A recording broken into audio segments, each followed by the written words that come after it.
lovely messed up hair for this one. But anyways, here to do, as I said, with the TUF overview of the fighters post show. I'm going to go in order of when they were eliminated. Tell you if I think that they're kind of UFC bound or if they're not. This should be noted that usually if you win your fight on the finale, you get into the UFC for at least a little bit.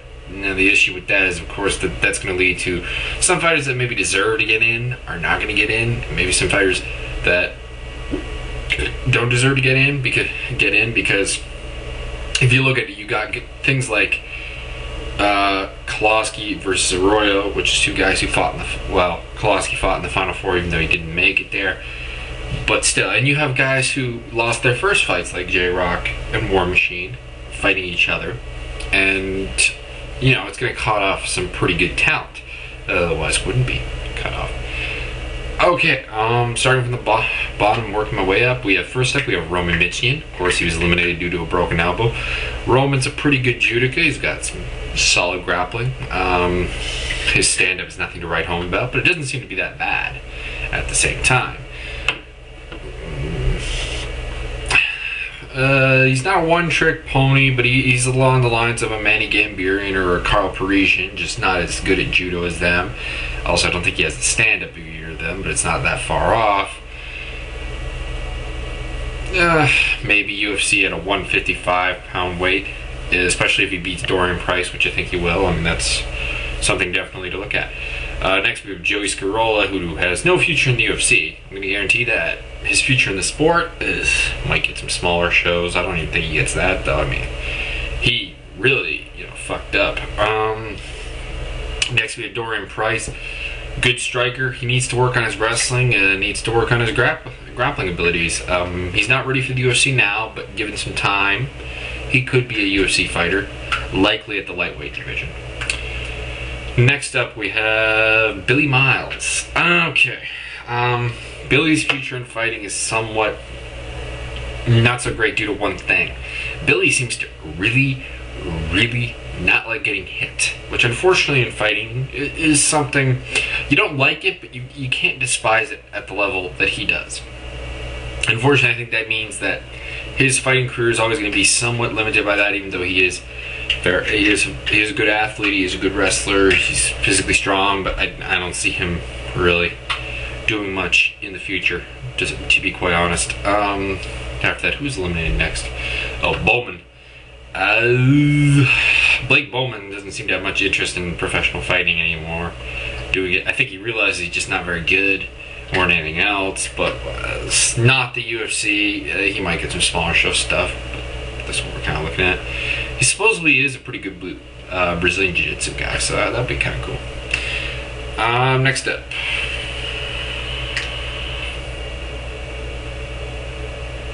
Paul Georgiev, I think. Yeah, Paul Georgiev was the next eliminated. He was eliminated by Troy Mandalunez, of course.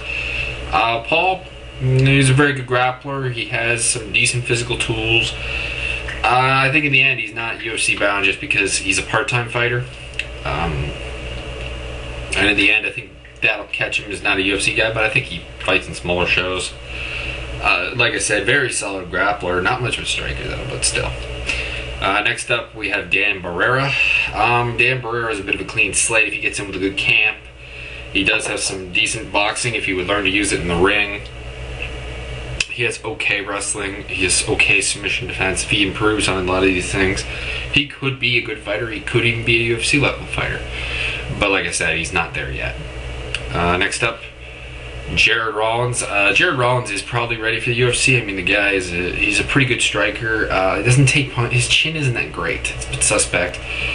And he also is a very good grappler. So look for him, particularly if he beats John Koppenheimer, to be in the UFC for a little bit. And that brings us to John Koppenheimer.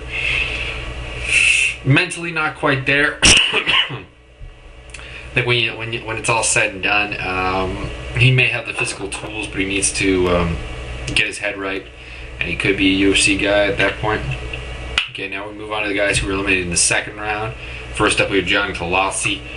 John Colossi needs to work on his submission defense, needs to work on basically everything, but there's a good base there. He gets with a good team, he could do something, but he's a part-time fighter. He's not going to make the UFC, in my opinion. He'll be a smaller show guy. Maybe Elite XC or Strike Force would be a possibility. Maybe WEC, but not the greatest future. If he concentrates on fighting, he could be a good fighter, though. Next up, we have Troy Mandalones.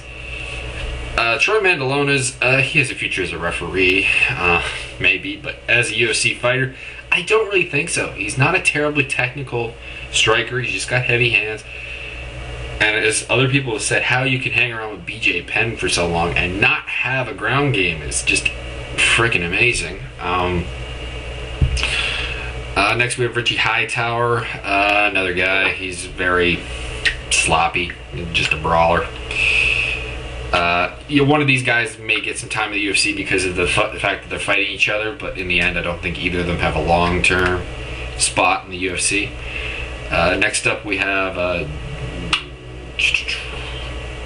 Ben Saunders. Ben, very big guy. He's an ATT guy, which is good because ATT is in a good relationship with the UFC right now. I see him being in the UFC for a little bit. I see him beating Dan Barrera, maybe earning a couple of fights, maybe a rematch with Tommy Spear, because I would like to see that. But yeah, he's a possible permanent guy in the UFC.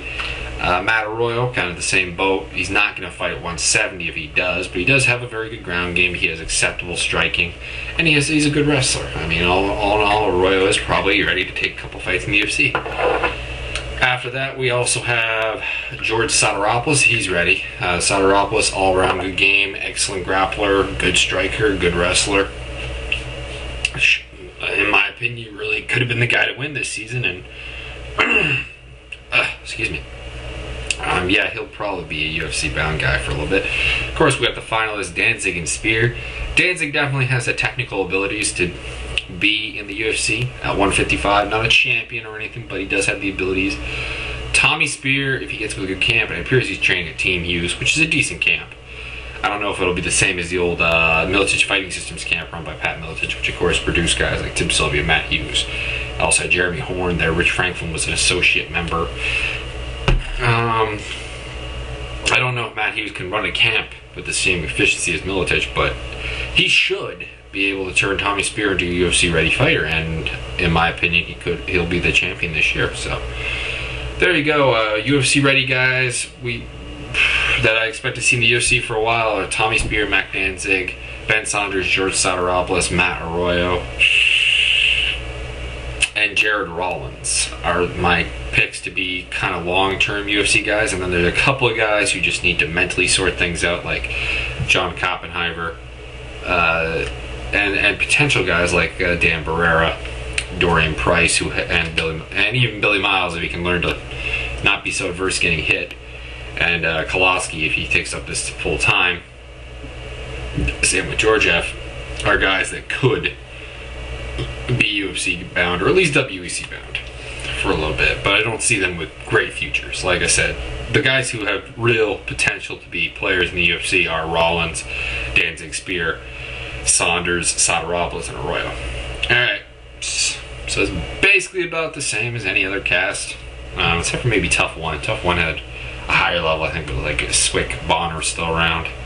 Hoger was around until recently. Kenny Florian, of course. Diego. We'll probably see Alex Karalexis back in the UFC at some point, you know. But anyways, that's all for this video. Got one more video this week, which I'll do later. I have a shower and fix up my hair and shave my face. It's early, pardon me. Rate, comment, subscribe, and I'll be back.